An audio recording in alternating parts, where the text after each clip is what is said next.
Alright, here we will discuss about the power in an AC circuit containing inductor, capacitor and resistor.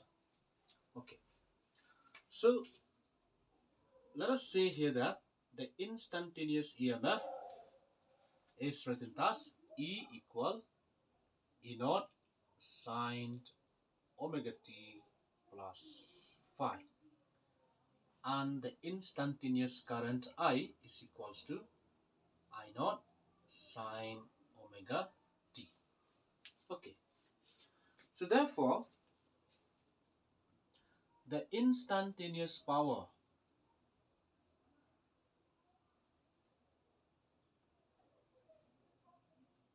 okay, that is, let's say it is P, and this P it should be equals to E times I, okay, which means the potential difference times the current, or the EMF times the current, that is always the instantaneous power.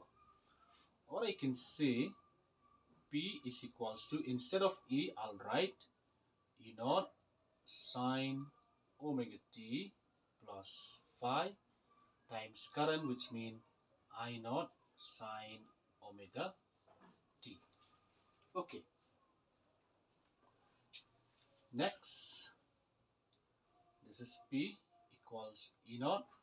Now I'll apply a formula sine A plus B. If you remember, sine A plus B, it is equals to how much? Sine A plus B is equals to sine A cos B plus cos A sine B. So using this formula here, you'll get sine omega t cos phi plus cos omega t sine phi. So times what? Times I naught sine omega t. Okay, next I can say P is equals to, I'll combine E naught with I naught, I'll write them together, and then if you multiply this sine omega t cos phi with sine omega t, you will get, okay, first I'll write cos phi sine square omega t plus, next is sine phi cos omega t sine omega t.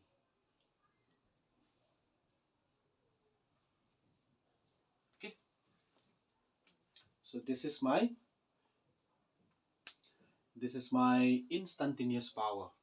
Okay, now if this instantaneous power, let's say it is constant for a very small time dt, if this power P is constant for a small time dt, then I can see here that the work done during this small time dt, that is dw, this is my small work done.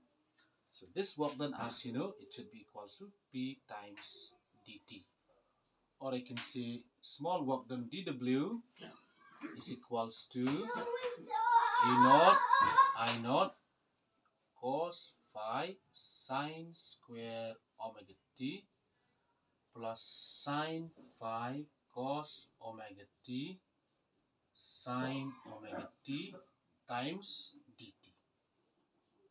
Okay, so if this is my small work done, then the total work done over a complete cycle, therefore total work done over one cycle can be obtained by integrating this equation.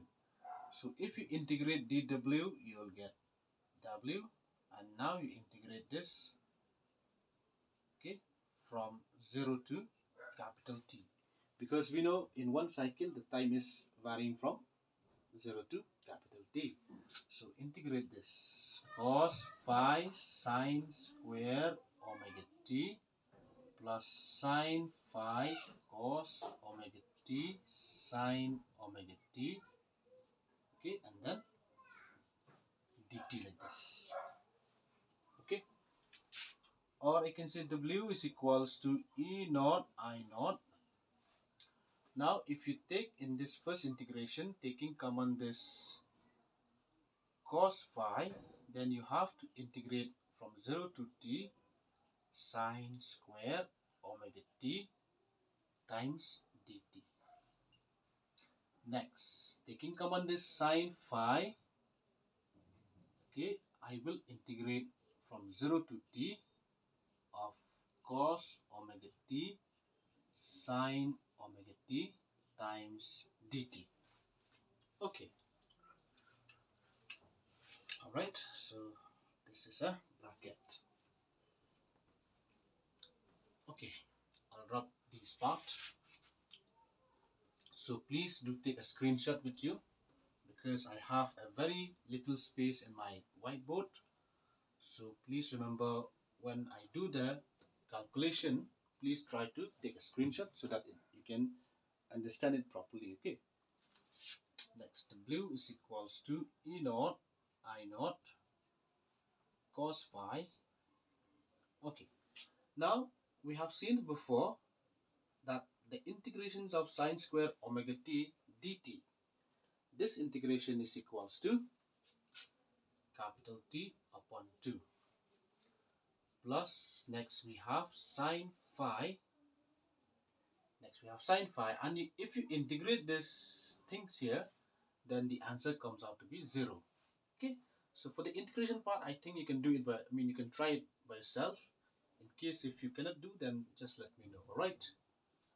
So next, W is equals to just E naught I naught cos phi. Okay, cos phi, and then okay T upon 2. All right. So this is the the total work done over one complete cycle.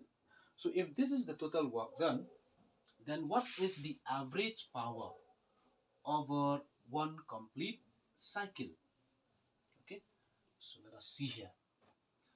Therefore, the average power over one complete cycle.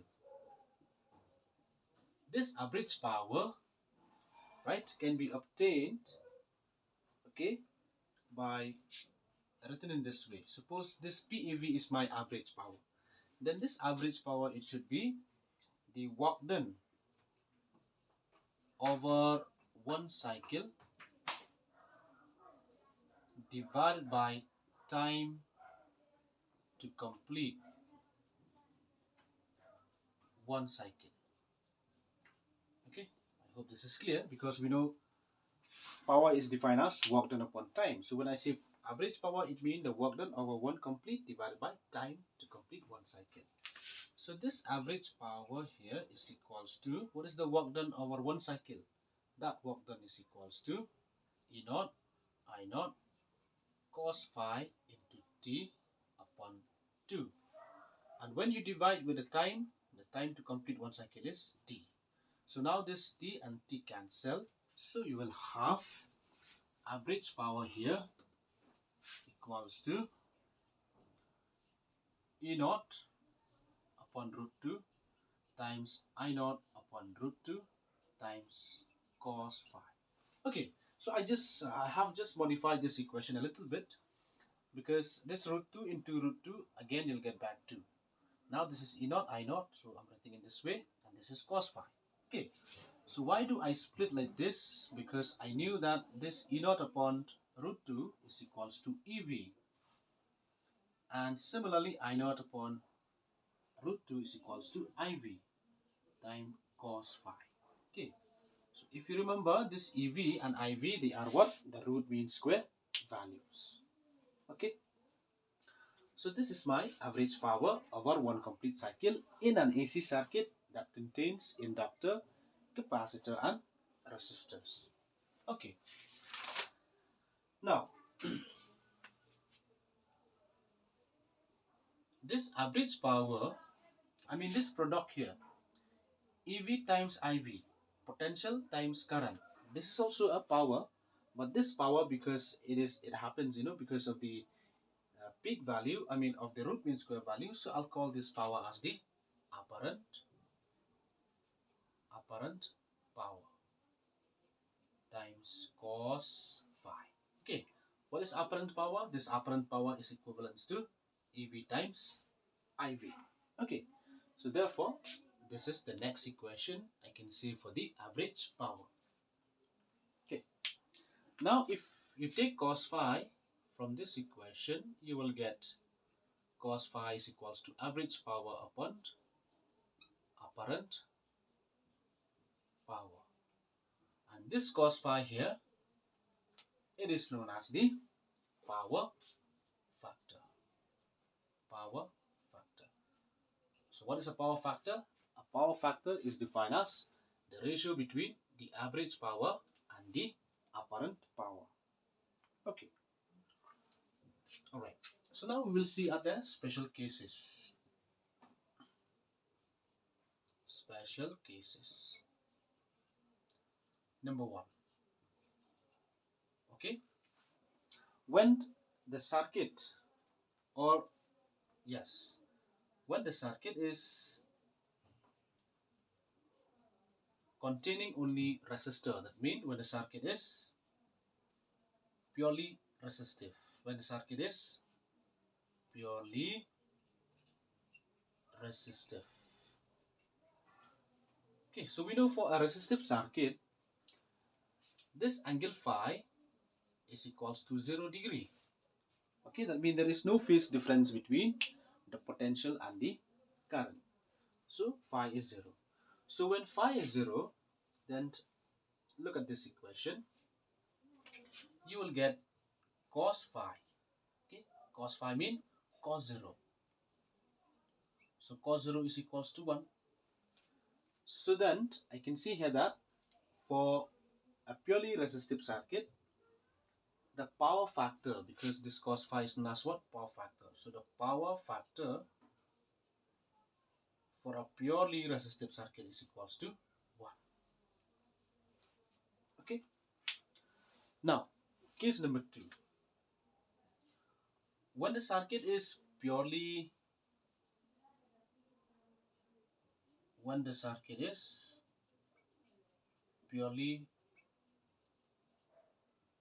let's say capacitive. So for capacitive circuit, we know that this phi is equals to 90 degree. So if phi is 90 degree, then cos 90 is equals to 0. So which means the power factor in this case will be equals to how much? 0. Okay. So in a similar way, for a purely inductive circuit, that means when the circuit is containing only the inductor, then this is case number 3. For purely inductive circuit, phi is how much? Phi is again 90 degree. So when phi is 90, cos 90 is equals to 0. So if cos 90 is 0, that means the power factor is equals to 0. Okay. Now, in a circuit that contains 3 components, inductor, capacitor and resistor, how do you calculate about the power factor? So in that case, what we do is, if you remember, this is my case number 4, for circuit containing inductor, capacitor and resistor, how do we find cos phi? So if you remember, we have seen in the phasor diagram that this tan phi is equals to how much? XL minus XC upon R. So if this is tan phi, then if you find out cos phi from here, okay, so this cos phi is equals to how much in terms of tan? So I can write this cos as equals to the reciprocal of sec phi. Okay, so cos phi is equivalent to sec phi, and in this sec phi, in terms of tan, I'll write root over 1 plus tan square phi. Okay, so this cos phi here is equals to 1 over root 1 plus, how much is tan square phi? So tan square phi will be xl minus xc upon r whole thing square. Okay, or I can say cos phi. If you simplify this, okay, you will get r up and then root over r square plus xl minus xc whole thing square. Okay, so this is cos phi. Alright. So from the above discussion, it is clear that the power or the energy that is spent in a circuit depends always on the power factor. Okay. So larger the value of the power factor, larger is the energy spent. Okay. So this is about the average power of an AC circuit that contains inductor, capacitor and resistor.